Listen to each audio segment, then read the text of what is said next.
27 ஆண்டுகள் தொடர்ந்து பாரதிய ஜனதா கட்சி பாராளுமன்ற தேர்தல் 7 வெற்றி பெற்றுக் கொண்டே இருந்தாலும் டெல்லி மாநில சட்டமன்றத்தில் முதல் 15 ஆண்டுகள் திருமதி ஷீலா தீட்சித் அவர்கள் தலைமையிலும் அதற்கு பிறகு ஆம் ஆத்மி ஆட்சி டெல்லியில் தொடர்ந்து இருந்து வந்திருக்கிறது. அதிலும் ஒரு 3 நாட்கள் நான் டெல்லி தேர்தல் தாவும் போயிருக்கேன். 13-15 போயிருந்தேன். 15 ரொம்ப டெரிஃபையிங்காக இருக்கும். 10 வயசு 12 வயசு இருக்கிற ஓட்டு இல்லாத குழந்தைகள் கூட கையில் விளக்கமாத்தோடு தெரிவாங்க. ஆம் ஆத்மி கட்சி ஒரு சிம்பல், அதுக்காக தப்பா நினைக்க விளக்கமாற்றோடு வீரியங்கம். So the visibility was so big.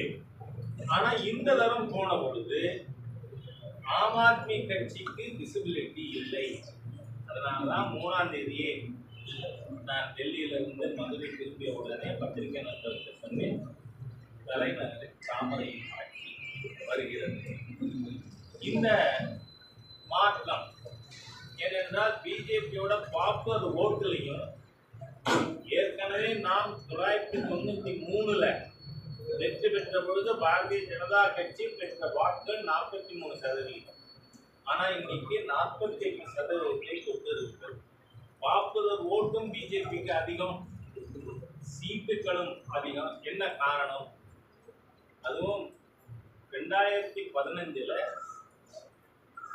Aam Aadmi party 67 seat 70, BJP 3 seat தான். இந்த சேஞ்சுக்கு என்ன காரணம்? ஒன்று, மாண்புமிகு பிரதமர் மோடி அவர்களுடைய அரசாங்கத்தின் திட்டங்கள் மக்கள் இதயத்தை தொட்டிருக்கிறது. 2வது, ஆம் ஆத்மி கட்சியினுடைய ஊழல். நீங்க பாத்தீங்கன்னா அரவிந்த் கெஜ்ரிவால் ஒரு தக்கு மாதிரி, இந்த வார்த்தையை நான் full responsibility I am telling this, ஒரு லோக்கல் தக்கு மாதிரியா சிஎம்ஆ இருந்தவர் பேசுறார். எந்த அளவுக்கு யமுனா நதியில விஷம் கலந்துருச்சு ஹரியானா அரசாங்கம். டெல்லியில் இருக்கிற மக்களை இனப்படுகொலை பண்றது ஜினோசைட், இந்த வார்த்தை பயன்படுத்தி இருக்கார். ஆக இத மக்கள் ரசிக்கல. ஏன்னா ஆம் ஆத்மி கட்சினா முதல்ல அவங்க நேரேட்டிவ் எப்படி இருந்தது?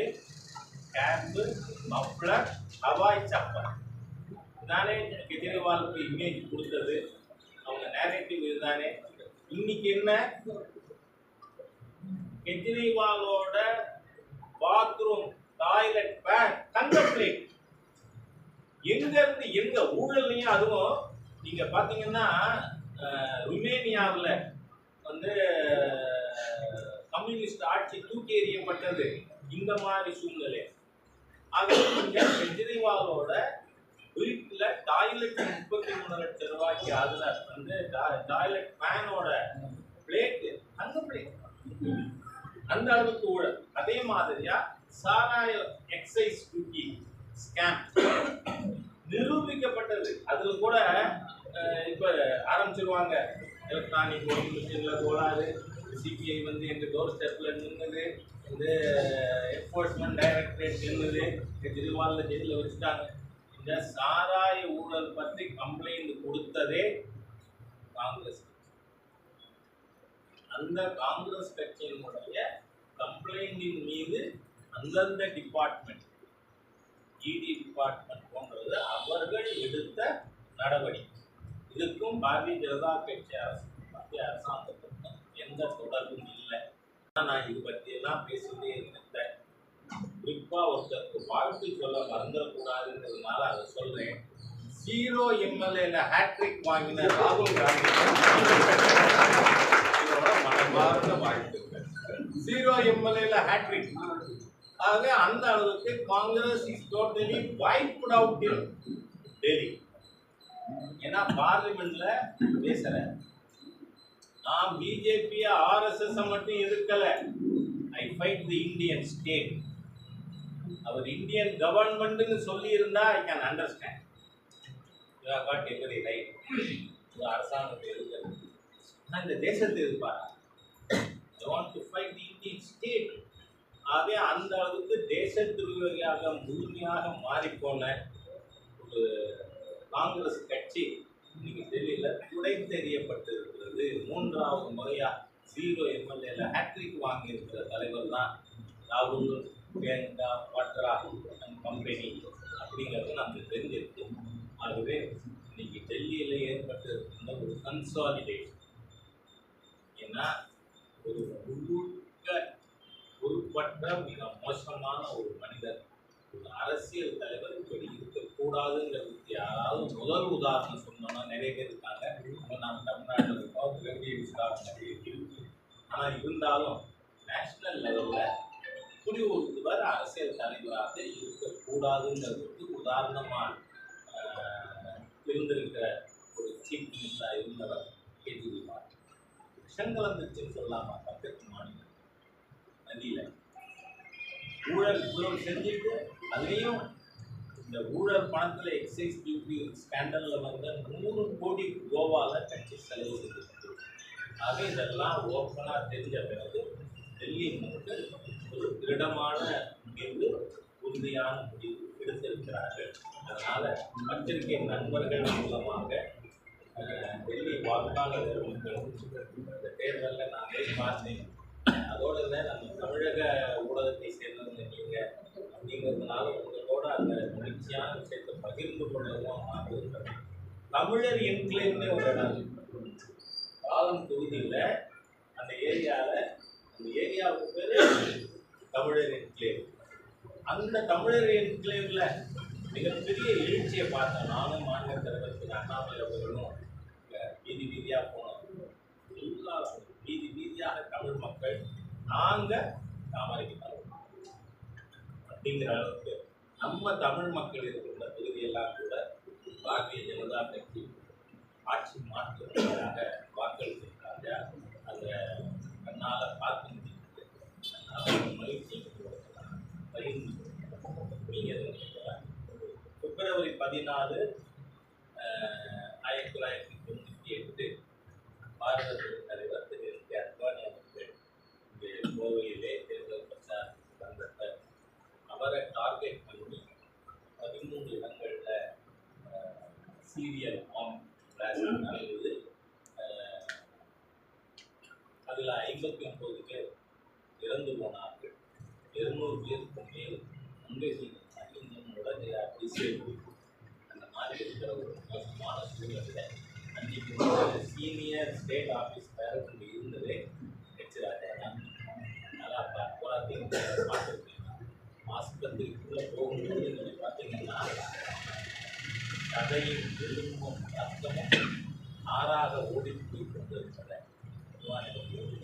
பார்த்துருக்கேன். இந்த கோரமான சம்பவத்தை பயங்கரவாதத்தை நாங்கள் ஒவ்வொரு ஆண்டும் பலிதானவர்களுக்கு அஞ்சலி செலுத்துகின்ற ஒரு நிகழ்ச்சியை போது அதில் மக்களை ஊர்வலமாக அஞ்சலி செலுத்துவது என்று கோயம்புத்தூர் பாரதிய ஜனதா ஆகவே அந்த நடந்திருக்கிறதோட இது பயங்கரவாதத்திற்கும் எதிரான ஒரு ரிசல்ட்னால அதுக்கும் ஊடகம் இடைத்தேர்தல் முடிவுகள். ஈரோடு இடைத்தேர்தலில் எப்பொழுதுமே உங்களுக்கு நான் சொல்றேன், பொது தேர்தல் எவ்வளோ ப்ராக்சிமேட்டாக இருந்தால் கூட இடைத்தேர்தல்களில் ஆளுங்கட்சி காரணம் ஒரு பெரிய இது சொல்ல முடியும். 2009-10 தான் இந்த திருமங்கலம் ஃபார்முலாவே திராவிட முன்னேற்ற கழகத்தால் அறிமுகப்படுத்தப்பட்டது. அப்போ திருமங்கலம் ஒரு தொகுதி, அதுக்கப்புறம் இளையாங்குடி, தொண்டாமுத்தூர், பெண்ணாடம், இந்த மாதிரி 5 தொகுதிகள் ஒரே சமயத்தில் 2010 இடைத்தேர்தல் நடந்தது. 5லும் திராவிட முன்னேற்ற கழகம் இருக்கு. ஆனால் 2011 பொது தேர்தலில் திமுக என்ன ஆச்சு? It was remove from power. அதனால இந்த காசு கொடுத்து தேர்தலில் அதுவும் பிரதான கட்சிகள் நிக்கலைன்னு சொன்னதுக்கு அப்புறமும் கூட பட்டியல் அடைச்சி வச்சு காசு கொடுக்கறதெல்லாம் அந்த திராவிட முன்னேற்ற கழகத்தின் காண கொழுப்பை காட்டுகிறது. அப்படி இருந்தும் கூட 1/6 மேல வாக்குகள் நாம் தமிழர் கட்சிக்கு போயிருக்கு. ஆகவே இதுவே ஒரு subdued victory for DMK.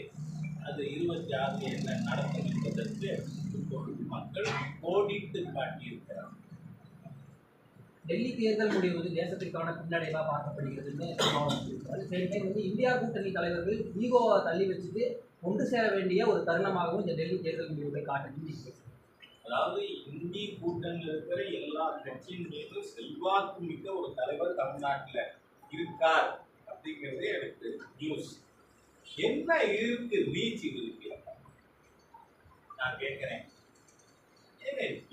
VCK கட்சின்னு சொன்னாலே விழுப்புரம் சிதம்பரம் கட்சி பிசிகா அப்படித்தானே அர்த்தம். அதுக்கு அண்ணன் உங்களுக்கு ஒன்றும் இன்ஃப்ளூயன்ஸ் இல்லையே.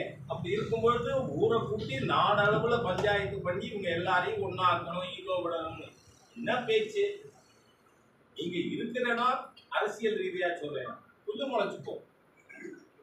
டிஎம்கே கூட்டணி அப்படித்தான் ஆகும். அதனால நீங்க ஊர் பஞ்சாயத்து, தேச பஞ்சாயத்து, அங்க உமர் அப்துல்லாவையும் இங்க கெஜ்ரிவாலையும் மம்தா பானர்ஜியையும் ராகுல் காந்தியோட சேர்த்து வைப்பேனா அப்படின்னு பேசலாம். யார் வேணா பேசலாம். அது என்ன நாளைக்கு யாராவது எடுத்து கட்டுரை எழுதினா அதை பப்ளிஷ் பண்ணா போறாங்க. அது ஒண்ணு அதுதான். அதனால இவர் தமிழ்நாட்டை ஜாதி ரீதியாக இழந்து மக்களை வந்து நாசப்படுத்தி கொண்டு இருக்கின்ற கட்சியில பிசிகாவும் ஒன்று. நீதி கட்சி எல்லாமே நல்லா இருக்கு அதை சொல்ல முடியும். பிசிகாவும் ஒன்று. அப்படி இருக்கிறத ரொம்ப பேச வேண்டும். சார், திருநெல்வேலி அல்வாவோட மத்திய அரசு கொடுத்த அல்வா தான் பெருசுன்னு இன்னைக்கு சிஎம் வர சொல்லியிருக்காரு திருநெல்வேலியில். நான் ஒரு விஷயம் சொல்றேன். நான் மறுநாளே என்னோட சோசியல் மீடியாவில் 6,650 கோடி பல்வேறு திட்டங்களுக்கு 400 கோடி 500 கோடி இருந்து பல்வேறு உள்கட்டமைப்பு இன்ஃப்ராஸ்ட்ரக்சர் 14,700 கோடி ரூபாய் ஹெட் டு வைஸ் நம்ம வந்து பாரதிய ஜனதா கட்சியும் அதை மக்கள்கிட்ட எடுத்து சொல்லியிருக்கோம். நம்ம நகரணி தேசிய தலைவர் சட்டமன்ற உறுப்பினராக அப்புறம் சோசியல் மீடியாவில் இப்படி எல்லாத்தையும் பதிந்திருக்கோம். அதனால அப்படி இருக்கும் பொழுது என்ன பண்றது? இவர் நீங்க அவர்களுடைய மிகப்பெரிய தோல்வி அதை மறைக்கணும். என்ன தோல்வி இன்னைக்கு திராவிட முன்னேற்ற கழகத்துக்கு? தமிழ்நாட்டில் சட்டம் ஒழுங்குன்னு ஒன்று இருக்கா? தினந்தோறும் முன்னையெல்லாம் ஒரு இன்சிடென்ட் 2 இன்சிடென்ட், இப்பெல்லாம் தினந்தோறும் 5 இன்சிடென்ட் 6 இன்சிடென்ட்ஸஸ். இந்த மானாமதுரையில் பள்ளிக்கூடத்தில் மாணவி பாலியல், மணப்பாறையில் பள்ளியில் 13 வயசு பாலியல், கிருஷ்ணகிரியில் கேட்குறேன், சென்னையில் மயிலாப்பூரில் போலீஸ் பூத்தில் வச்சு 13 வயசு பொண்ணை காவல்துறையில் இருக்க கற்பழிச்சது. இது டெல்லியில் நடந்திருக்கா இல்லையா? தமிழ்நாட்டில் பெண்கள், பெண் குழந்தைகள் வீதியிலே நடமாட முடியாத ஒரு சூழ்நிலையை இந்த தீய திராவிடியன் ஸ்டாக் அரசு ஏற்படுத்தி இருக்காங்க. அதையெல்லாம் மறைக்கிறது. ஏதோ பொய்ய சொல்லணும் இல்லை. நான் கேட்கிறேன், இவர் காவல்துறைக்கு தானே மந்திரியா இருக்காரு முதலமைச்சர். காவல்துறையில ஏடிஜிபி கல்பனா நாயக், ஏடிஜிபி கல்பனா நாயக் டிஜிபிக்கு கம்ப்ளைண்ட் கொடுத்திருக்கார், சீஃப் செக்ரட்டரி கம்ப்ளைண்ட் கொடுத்திருக்கார், ஹோம் செக்ரட்டரி கம்ப்ளைண்ட் கொடுத்திருக்கார். என்ன நீங்க என்ன காரணம்னு அவர் சொல்லியிருக்காங்க ரொம்ப முக்கியம். சம்பவத்தை விட சீருடை பணியாளர்கள் தேர்விலே முறைகேடுகள் நடக்கிறது என்று நான் சுட்டிக்காட்டிய காரணத்தால் என்னை நெருப்பு பத்த வச்சு கொல்வதற்கு முயற்சி நடந்திருக்கிறது. நான் சற்று முன்பாக என் அலுவலகத்துக்கு வந்திருந்தால் என் உறவினர்கள் என் முகத்தை கூட பார்க்க முடியாத சூழ்நிலை ஏற்பட்டிருக்கும். இதை விட மிஸ்டர் ஸ்டாலினுக்கு, the honourable chief minister of தமிழ்நாடுக்கு அவமானம் வேற உண்டாங்க. நான் வந்து ஸ்டாலின் இடத்துல இருந்திருந்தா நான் சொல்றேன் ஹானஸ்டா, இந்த பதவி வேண்டாம், எனக்கு கையாளாகாத நபரை நான் இருக்க விரும்புறேன்னு ராஜினாமா பண்ணியிருக்கேன். நீங்க இதெல்லாம் மத்திய சர்க்காருக்கு பேசலாமா? அதுவும் ஃபேக்ட்ஸ் ஆர் என்டையர்லி டிஃபரண்ட். ஒரு துறை துறைக்கு மாத்திரம் ரயில்வேக்கு 6,680 கோடி இந்த ஆண்டு 25-26 கொடுக்கப்பட்டது. அதனால டோன்ட் லை. 2026 எப்படி இருக்கு? 2026 தேசிய ஜனநாயக கூட்டணியின் தலைமையில் ஆட்சி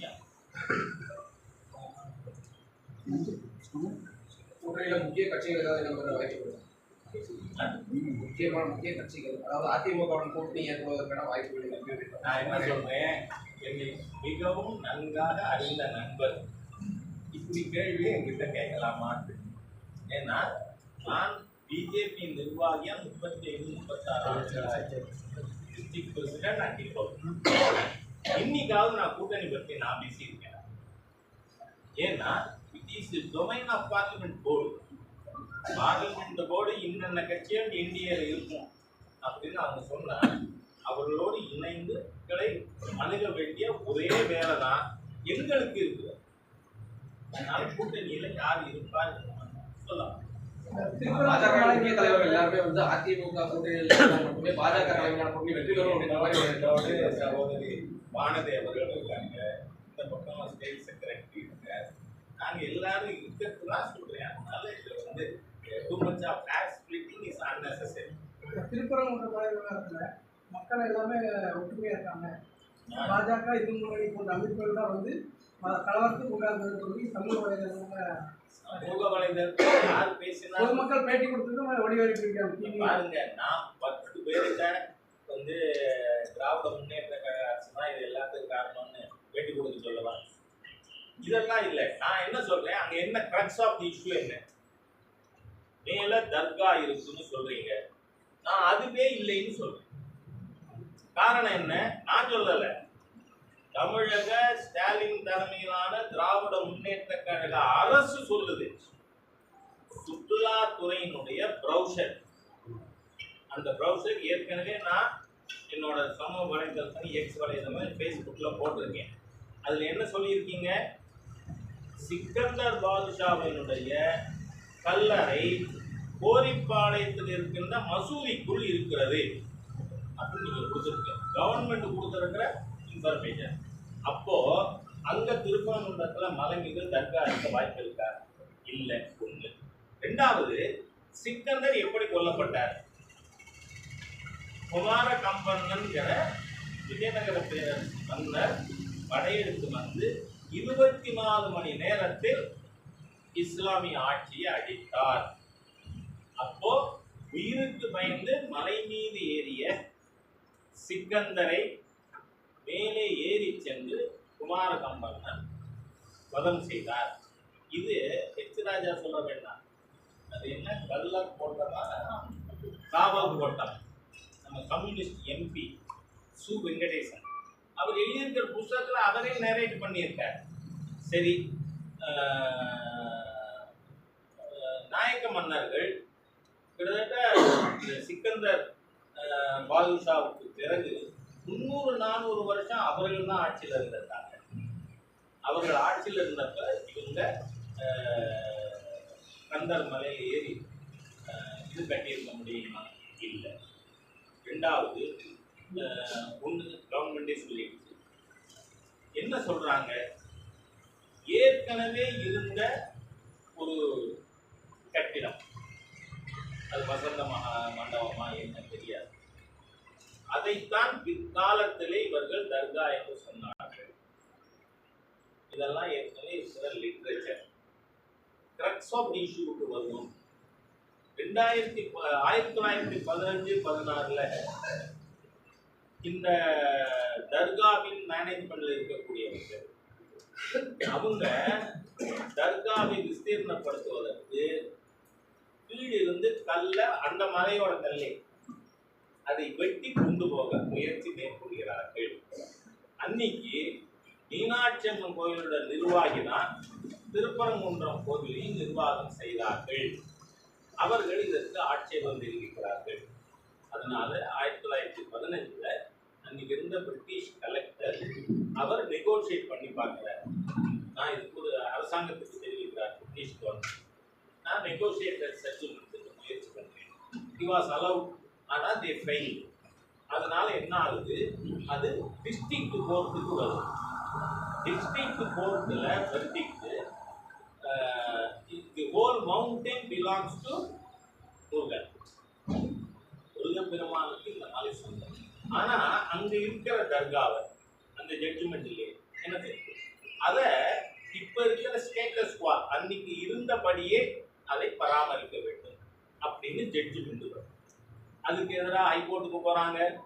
அப்ப ஹைகோர்ட்ல என்ன தீர்ப்பு வருது, ரெண்டு பார்ட்டியும் திருப்பி மறுபடியும் முதல்ல இருந்தா அப்படின்னு நம்ம படிக்க கேட்கறதுக்காக தான் ரெண்டு பார்ட்டியும் திருப்பியும் பேசி ஒரு அமிக்கபிள் செட்டில்மெண்ட்டுக்கு வாங்கன்னு ஹைகோர்ட். ஆனால் பிரிவி கவுன்சிலுக்கு போகுது. 1931 லண்டன் பிரிவி கவுன்சிலோட judgment we concur with the high court district court judgment. ஆகவே ஜில்லா நீதிமன்றம் கொடுத்த ஜட்ஜ்மெண்ட்டை பிரிவி கவுன்சில் ஹேஸ் அப்ரூவ்டு. அப்போ என்ன அர்த்தம், இவர்கள் அந்த தர்காவை அன்னைக்கு இருந்த நிலையிலேயே பராமரித்தார். ஆனால் அதுக்கப்புறம் எவ்வளவு எக்ஸ்பேன்ஷன் ஆக்டிவிட்டிஸ் நடந்திருக்கு, அது நடக்கும் பொழுது தான் பிரச்சனையே வருது. ஏன்னா நீங்கள் கீழே அந்த மலையவே வெட்டி அந்த கல்லை மேலே கொண்டு போக முயற்சி மேற்கொண்டார்கள். அதை கோவில் நிர்வாகம் அப்போஸ் பண்ணிட்டு சரி. இப்போ எல்லாரும் என்ன சொல்கிறாங்க, இன்னும் மாமா மச்சானா இருக்குமா, இப்போ தான் சொன்னீங்கன்னா 14ஆம் தேதி நடக்க போகுது. கோயம்புத்தூர்ல முஸ்லிம் மதவெறி அமைப்பு 13 இடத்துல சீரியல் பிளாஸ்ட் மூலமா 59 பேரை முஸ்லிம் மதவெறி கூட்டம் கொலை செய்தது. 250 பேர் அங்கீனப்பட்டார்கள் மாமமச்சான வாழல. இந்த சம்பவம் நடந்தது எப்ப தெரியுமா, நான் சேகர் பாபு கொண்டத அல்லேலியா பாபுவுக்கு ஞாபகப்படுத்துறதுக்காக சொல்றேன். திரு கருணாநிதி சிஎம் தான் அந்த சம்பவம் நடந்தது. அந்த சம்பவம் நடந்த உடனே அந்த சம்பவத்துக்கு வருத்தமாவது தெரிவித்தாரா முதலமைச்சர்? இல்ல, RSS ஆக்டோபஸ்ன்னு சொன்னார்ல, கோயம்புத்தூர் சொன்னார். ஏன்னா அன்னைக்கு இருந்தவனா த்ரூஅவுட் அங்க இருந்தேன், நான் மறுவாக்குப்பதிவு நடக்கிற வரைக்கும். அப்போ இவர்கள் அந்த இடத்துல எக்ஸ்பான்ஷன் ஆக்டிவிட்டிஸ் சரி அதோட நின்னாங்களா? அங்கு மலை மீது தீபம் ஏற்றுறதுக்கு காந்தி தீபம் ஏற்ற தடை ஏற்றுட்டார். அதனால அரசாங்கம் சட்டம் ஒழுங்கு பிரச்சனை வந்துடும். எப்படி காடேஸ்வராஜி ராஜாவெல்லாம் கைது பண்ண சட்டம் ஒழுங்கு பிரச்சனை வந்துடும். மதுரை கலெக்டரோட ஜூரிஸ்டிக்ஷன் வெளியில இருப்போம். நாங்கள் இது மோசமான சர்க்கார். அப்போ என்ன பண்றாங்க, இந்த அரசாங்கம் வந்து அங்க இந்துக்களுக்கு நீதிமன்றம் அனுமதிக்கும். இந்த வழக்கு நடந்தது 1994 சென்னை உயர் நீதிமன்றம் அங்கு மலையிலே தீபம் ஏற்றுவதற்கு இந்துக்களுக்கு உரிமை இருக்கிறதுன்னு சொல்லியும் இன்னி வரைக்கும் 30-31 வருஷம் ஆகுது. இன்னி வரைக்கும் தமிழக அரசு நிர்வாகம் அனுமதிக்கல. சரி, அதுக்கு அடுத்து என்ன நீங்க பாத்தீங்கன்னா 1931 இருந்த ஸ்டேட்டஸ் பார்க்கணும். என்ன திடீர்னு ராம்நாடு திமுக கூட்டணி எம்பி ஆவாஸ் மணி, மணப்பாறை திமுக எம்எல்ஏ அப்துல் சமத், இவங்க எல்லாருமா நாங்க மேல ஆடு கூலி வளர்க்குறாங்க அப்படின்னு. நான் என்ன சொல்றேன், இந்துக்கள் கோவில்களில் பலி கொடுக்கிற பழக்கமும் இருக்கு. ஆனா முருகன் கோவில்ல சிவன் கோவில்ல அந்த பழக்கம் தான். அங்க இருக்கிறது கீழே முருகன் கோவில், மேல மலை உச்சியில காசி. அங்க நீங்க